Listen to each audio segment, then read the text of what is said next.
ನಮಸ್ಕಾರ ಸ್ನೇಹಿತರೆ, ಎಲ್ಲರಿಗೂ ಲೋಕಿ ಸಂಚಾರಿ ಯೂಟ್ಯೂಬ್ ಚಾನಲ್ಗೆ ಸ್ವಾಗತ.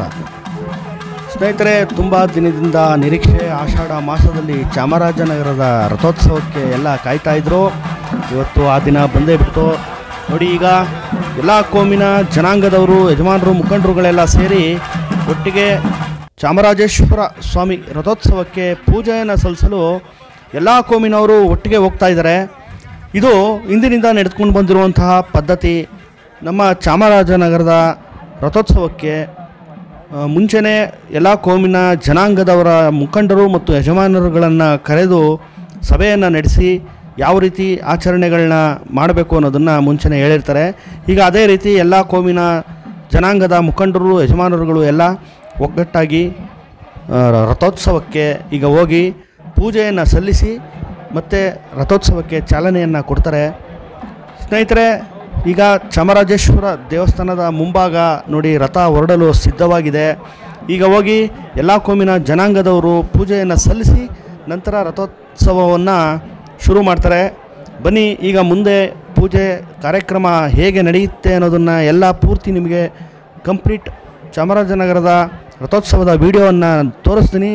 ಪೂರ್ತಿ ವಿಡಿಯೋವನ್ನು ನೋಡಿ ಸಪೋರ್ಟ್ ಮಾಡಿ.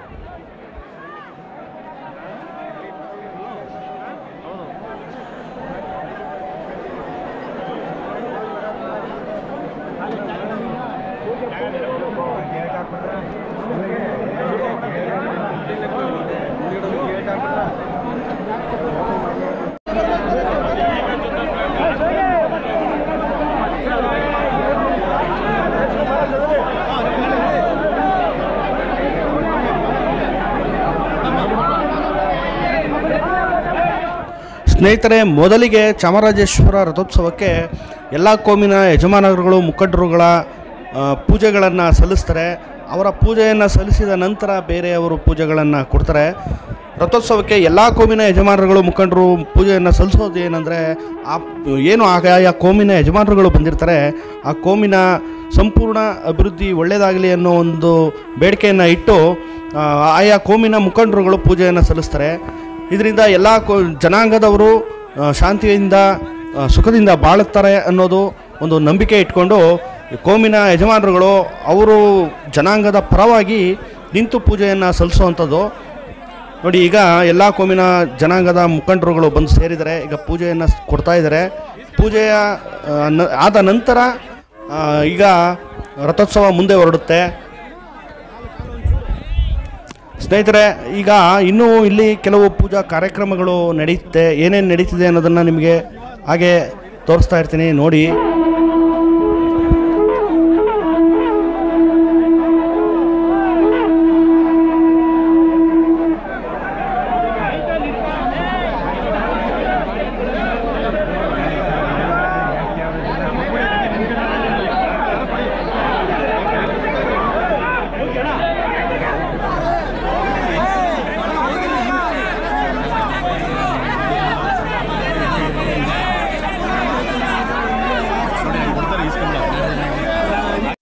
ಈಗ ಪೂಜಾ ಕಾರ್ಯಕ್ರಮ ಶುರುವಾಗಿದೆ. ನಮ್ಮ ಚಾಮರಾಜನಗರದ ಶಾಸಕರಾದ ಪುಟ್ಟರಂಗ ಶೆಟ್ಟಿ ಅವರು ಸಹ ಭಾಗವಹಿಸಿದ್ದಾರೆ ನೋಡಿ. ಕೆಳಗಡೆ ಇಟ್ಟಿರುವಂಥ ಒಂದು ಮರದ ದಿಮ್ಮಿ, ಇದನ್ನು ಗೊದ್ಮ ಅಂತ ಕರಿತೀವಿ ನಮ್ಮ ಕಡೆ. ಸ್ನೇಹಿತರೆ, ಇದು ಏನಂದರೆ ರಥದ ಚಕ್ರವನ್ನು ಕಂಟ್ರೋಲ್ ಮಾಡುವಂಥ ಒಂದು ಸಾಧನ. ಸ್ನೇಹಿತರೆ, ಇದು ಏನಂದರೆ ರಥಕ್ಕೆ ಒಂದು ಬ್ರೇಕ್ ಇದ್ದ ಹಾಗೆ, ರಥ ಯಾವ ಕಡೆ ತಿರುಗಬೇಕು, ಸ್ಟೇರಿಂಗು ಮತ್ತು ಬ್ರೇಕ್ ಎರಡೂ ಇದೇನೆ. ಈ ಥರ ಹೇಳಿದ್ರೆ ಅರ್ಥ ಆಗುತ್ತೆ ಅಂತ ಅನ್ಕೋತೀನಿ. ನಮ್ಮ ವೆಹಿಕಲ್ಗೆ ಯಾವ ರೀತಿ ಸ್ಟೇರಿಂಗ್ ಇರುತ್ತೆ, ಬ್ರೇಕ್ ಇರುತ್ತೆ, ಆ ರೀತಿ ಇದನ್ನು ಚೆನ್ನಾಗಿ ಅಂದರೆ ಈ ಅಭ್ಯಾಸ, ಈ ರಥಚಕ್ರಕ್ಕೆ ಇದನ್ನು ಕೊಟ್ಟು ಅಭ್ಯಾಸ ಇರುವಂಥ ಅವ್ರುಗಳನ್ನ ಕರೆಸಿ ಅವ್ರಗಳ ಕೈಲೇ ಇದನ್ನು ಕೊಟ್ಟು ರಥದ ಚಕ್ರದ ಕೆಳಗಡೆ ಆ ಕಡೆ ಈ ಕಡೆ ಎಲ್ಲ ಇರ್ತಾರೆ. ಇದನ್ನು ಯಾವ ಕಡೆ ತಿರುಗಿಸ್ಬೇಕು ಏನು ಅನ್ನೋದು ಅವ್ರಿಗೆ ತುಂಬ ಚೆನ್ನಾಗಿ ಗೊತ್ತಿರುತ್ತೆ. ಈಗ ಮೊದಲಿಗೆ ಆ ಮರಕ್ಕೆ ಪೂಜೆಯನ್ನು ಸಲ್ಲಿಸಿ ಮಂಗಳಾರತಿಯನ್ನು ಮಾಡಿ ನಂತರ ರಥಕ್ಕೆ ಪೂಜೆಯನ್ನು ಸಲ್ಲಿಸಿ ರಥವನ್ನು ಮುಂದೆ ಹೊರಡಿಸ್ತಾರೆ. ಈಗ ಪೂಜೆ ಕಾರ್ಯಕ್ರಮ ಶುರುವಾಗಿದೆ.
ಸ್ನೇಹಿತರೆ, ನಮ್ಮ ಚಾಮರಾಜನಗರದ ರಥೋತ್ಸವದಲ್ಲಿ ಇನ್ನೂ ಕೆಲವು ವಿಶೇಷಗಳು ನೋಡಿ. ಕೆಲವು ಯುವಕರು ತಮ್ಮ ಸ್ವಂತ ಖರ್ಚಿನಲ್ಲಿ ಅವರೇ ವೇಷಭೂಷಣಗಳನ್ನು ಮಾಡಿಕೊಂಡು ಬಂದಿರತಕ್ಕಂಥ ಜನಗಳನ್ನು ಆಕರ್ಷಣೆಯನ್ನು ಮಾಡ್ತಾರೆ. ಅವರಿಗೆ ಒಂದು ಬಂದಿರತಕ್ಕಂಥ ಜನಗಳಿಗೆ ಒಂದು ಖುಷಿ ಕೊಡಬೇಕು ಅನ್ನೋ ಒಂದು ಉದ್ದೇಶದಲ್ಲಿ ಹಾಗೂ ಸಾಮಾಜಿಕ ಕಳಕಳಿ ಇಟ್ಕೊಂಡು ನೋಡಿ, ಇಲ್ಲಿ ಒಂದಷ್ಟು ಮಕ್ಕಳುಗಳು ಎಲ್ಲರೂ ಹುಲಿ ವೇಷದ ರೀತಿ ಮುಖಕ್ಕೆ ಹಾಕ್ಕೊಂಡಿದ್ದಾರೆ. ಮತ್ತೆ ಒಂದು ಬೋರ್ಡ್ ಹಿಡ್ಕೊಂಡಿದ್ದಾರೆ, ಪ್ರಕೃತಿ ರಕ್ಷಣೆ ನಮ್ಮೆಲ್ಲರ ಹೊಣೆ ಅಂತ. ನೋಡಿ, ಚಾಮರಾಜನಗರ, ನಮ್ಮ ಬಂಡೀಪುರ, ಮಲೆ ಮಹದೇಶ್ವರ ಬೆಟ್ಟ, ಬಿಳಿಗಿರಿರಂಗನ ಬೆಟ್ಟ ಎಲ್ಲ ಹುಲಿ ಸಂರಕ್ಷಿತ ಪ್ರದೇಶ. ಈಗ ಸ್ವಲ್ಪ ದಿನದ ಹಿಂದೆ ನಡೆದಂಥ ಒಂದು ದುರಂತದಲ್ಲಿ 5 ಹುಲಿಗಳು ಸತ್ತು. ಆ ಒಂದು ಹಿನ್ನೆಲೆಯಲ್ಲಿ ಒಂದು ಹುಲಿಗಳನ್ನು ರಕ್ಷಣೆ ಮಾಡಬೇಕು ಅನ್ನೋ ಒಂದು ಉದ್ದೇಶ, ಒಳ್ಳೆ ಕಾನ್ಸೆಪ್ಟ್ ಇಟ್ಕೊಂಡು ನೋಡಿ ಯುವಕರು ಈ ರೀತಿ ಒಂದು ಕೆಲಸ ಮಾಡಿದ್ದಾರೆ. ನಿಜವಾಗ್ಲೂ ಒಳ್ಳೆಯ ಕೆಲಸ. ಹಾಗೆ ಸ್ನೇಹಿತರೆ, ಬಂದಿರತಕ್ಕಂಥ ಜನಗಳಿಗೂ ಸಹ ಇವ್ರುಗಳನ್ನ ನೋಡಿ ಖುಷಿಯಾಗಿ ಅಟ್ರಾಕ್ಷನ್ ಆಗಿ ಒಂದಷ್ಟು ಜನ ಸೆಲ್ಫಿಗಳನ್ನು ಫೋಟೋ ಕ್ಲಿಕ್ಕಿಸ್ಕೋತಾ ಇದ್ದಾರೆ. ಹಾಗೆ ಬನ್ನಿ, ಇನ್ನೇನು ವಿಶೇಷ ಅನ್ನೋದನ್ನು ನಿಮಗೆ ತೋರಿಸ್ತೀನಿ. ಸ್ನೇಹಿತರೆ, ನಮ್ಮ ಚಾಮರಾಜನಗರದಲ್ಲಿ ಆಷಾಢ ಮಾಸದಲ್ಲಿ ನಡೆಯುವಂಥ ಈ ರಥೋತ್ಸವ ತುಂಬ ವಿಶೇಷ. ಯಾಕಂದರೆ ಮದುವೆಯಾಗಿ ನವ ಜೋಡಿಗಳು ಆಷಾಢ ಮಾಸದಲ್ಲಿ ದೂರ ಇರ್ತಾರೆ. ಅಂದರೆ ಮದುವೆಯಾದಂಥ ಹೆಣ್ಣು ಮಗು ಮತ್ತು ತಂದೆ ಮನೆ ತವರು ಮನೆಯಲ್ಲೇ ಉಳ್ಕೊಳ್ಳುವಂಥ ಪದ್ಧತಿ. ಆಷಾಢ ಮುಗಿಯೋ ತನಕ ಗಂಡನ ಮನೆಗೆ ಬರುವಾಗಿಲ್ಲ. ಹಾಗಾಗಿ ಮದುವೆಯಾದಂಥ ಜೋಡಿಗಳು ದೂರ ಇರುವಂಥ ಸಂದರ್ಭದಲ್ಲಿ ನಮ್ಮ ಚಾಮರಾಜನಗರದ ಈ ರಥೋತ್ಸವ 2 ಜೋಡಿಗಳನ್ನು ಒಂದು ಮಾಡುವಂಥ ಒಂದು ವಿಶೇಷವಾದ ಹಬ್ಬ. ಈ ಹಬ್ಬಕ್ಕೆ, ರಥೋತ್ಸವಕ್ಕೆ ಬಂದಂಥ ಜೋಡಿಗಳು ಹಣ್ಣು ಜವನವನ್ನು ಎಸೆದು ತಮ್ಮ ಇಷ್ಟಾರ್ಥಗಳನ್ನು ಕೇಳ್ಕೋತಾರೆ. ಹಾಗೆ ಇಲ್ಲಿ ಪ್ರತಿ ಏನು ಮದುವೆ ಆಗಿರತಕ್ಕಂಥ ಜೋಡಿಗಳು ಭಾಗವಹಿಸೋದನ್ನು ನೋಡೋದೇ ಒಂಥರ ಖುಷಿ. ತುಂಬ ಜನ ಹೊಸ ಜೋಡಿಗಳು ಇಲ್ಲಿಗೆ ಬರ್ತಾರೆ. ಇದೊಂಥರ ವಿಶೇಷವಾದ ಹಬ್ಬ. ಅವ್ರಿಗೂ ಸಹ ಖುಷಿ, ಸಂಭ್ರಮ. 15 ದಿನಗಳ ಏನು ಆಷಾಢ ಮಾಸ ಆದ ಸಂದರ್ಭದಲ್ಲಿ ದೂರ ಇದ್ದವರು ಮತ್ತೆ ಒಂದು ಸೇರುವಂಥ ಒಂದು ಅವಕಾಶ ನಮ್ಮ ಚಾಮರಾಜನಗರದ ಈ ರಥೋತ್ಸವ ಕಲ್ಪಿಸಿಕೊಡುತ್ತೆ. ಅದು ಅವ್ರಿಗೂ ಸಹ ಒಂಥರ ಖುಷಿ. ಅವರು ಕೈ ಹಿಡಿದು ಒಂಥರ ಪ್ರೀತಿಯಿಂದ ಖುಷಿಯಾಗಿ ಓಡಾಡೋದನ್ನು ನೋಡೋದಕ್ಕೆ ಒಂಥರ ತುಂಬ ಖುಷಿಯಾಗುತ್ತೆ ಸ್ನೇಹಿತರೆ. ಇದು ಅದರಿಂದ ಆಷಾಢ ಮಾಸದಲ್ಲಿ ಈ ರಥೋತ್ಸವ ನಡೆಯೋದ್ರಿಂದ ಹೊಸ ಜೋಡಿಗಳ ಹಬ್ಬ ಅಂತಲೇ ಇದನ್ನು ಕರೀತಾರೆ. ಯಾಕಂದರೆ ಎಲ್ಲೆಲ್ಲೂ ಹೊಸ ಜೋಡಿಗಳು ಓಡಾಡ್ತಾನೆ ಇರ್ತವೆ. ಹಾಗೆ ಯುವಕರ ಸಂಭ್ರಮ, ಯುವಕರು ಸಹ ತುಂಬ ಖುಷಿಯಿಂದ ಭಾಗವಹಿಸಿ ಸಂಭ್ರಮವನ್ನು ಪಡ್ತಾರೆ. ನೋಡಿ, ಈಗ ಮಳೆ ಹನಿ ಬೇರೆ ಬೀಳ್ತಾ ಇದೆ, ಆದರೂ ಸಹ ಯುವಕರು ನೋಡಿ ಎಷ್ಟು ಖುಷಿಯಿಂದ ಸಂಭ್ರಮದಿಂದ ಡ್ಯಾನ್ಸ್ ಆಡ್ತಾ ಎಂಜಾಯ್ ಮಾಡ್ತಾಯಿದ್ದಾರೆ. ಸ್ನೇಹಿತರೆ, ಇದು ನಮ್ಮ ಚಾಮರಾಜನಗರದ ರಥೋತ್ಸವದ ವಿಡಿಯೋ. ಸ್ನೇಹಿತರೆ, ನಿಮಗೆ ಈ ವಿಡಿಯೋ ಇಷ್ಟ ಆಗಿದರೆ ಲೈಕ್ ಮಾಡಿ, ಶೇರ್ ಮಾಡಿ, ಕಮೆಂಟ್ ಮಾಡಿ. ನಮ್ಮ ಚಾನಲ್ನ ಯಾರು ಸಬ್ಸ್ಕ್ರೈಬ್ ಆಗಿಲ್ಲ ದಯವಿಟ್ಟು ಸಬ್ಸ್ಕ್ರೈಬ್ ಆಗಿ. ಇನ್ನು ನಮ್ಮ ವಿಡಿಯೋಗಳಿವೆ, ಎಲ್ಲ ವಿಡಿಯೋಗಳನ್ನು ಪೂರ್ತಿ ನೋಡಿ ಸಪೋರ್ಟ್ ಮಾಡಿ ಅಂತ ಕೇಳ್ಕೊತೀನಿ. ಲೋಕಿ ಸಂಚಾರಿ ಯೂಟ್ಯೂಬ್ ಚಾನಲ್ಗೆ ಎಲ್ಲರೂ ಸಬ್ಸ್ಕ್ರೈಬ್ ಆಗಿ ನಮ್ಮ ವಿಡಿಯೋನ ಪೂರ್ತಿ ನೋಡಿ ಸಪೋರ್ಟ್ ಮಾಡಿ. ಧನ್ಯವಾದಗಳು.